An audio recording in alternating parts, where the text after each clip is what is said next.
Thursday, what's crazier than a Shelby Cobra? A Thomas Cheetah. A cheetah at the 75th Goodwood members meeting, March 2017.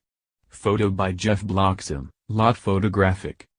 The Shelby Cobra is what happens when you take a nimble British sports car and cram a big American motor in it. The Bill Thomas Cheetah is what happens when you start with a big American motor, a bunch of Chevy parts and a few vague ideas about what a really fast car should look like, and then you just kind of cobble together a chassis to hold it all together and drape a cartoonish long hood no deck sports car body over it all.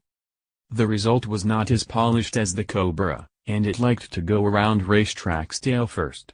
Plus, it ran so hot that it cooked drivers alive until it overheated. But while Shelby enjoyed support from Ford, you have to remember that in 1963, when the Cheetah story began, Chevrolet was officially done with racing.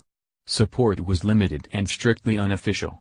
With that in mind, Cheetah creator Bill Thomas performed admirably, doing what he could with the resources available to him in a short time. The Cheetah, which eventually went into production with a fiberglass body, was fast, no doubt about that. And it handled like a dream, so long as you were driving in a straight line. In anything other than a straight line, it was apparently a handful, to put it mildly, but in the right hands, it could still win races. Plus, its looks and attitude made it cool.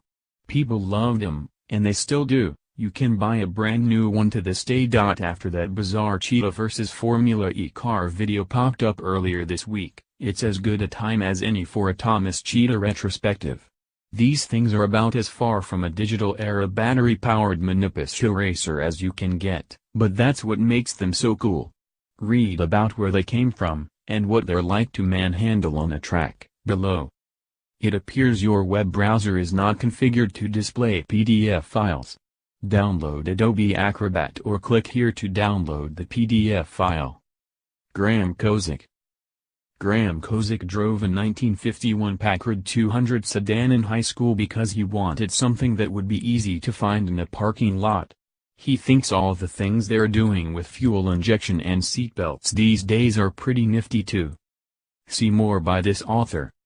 Car Life, Classic Cars, Chevrolet.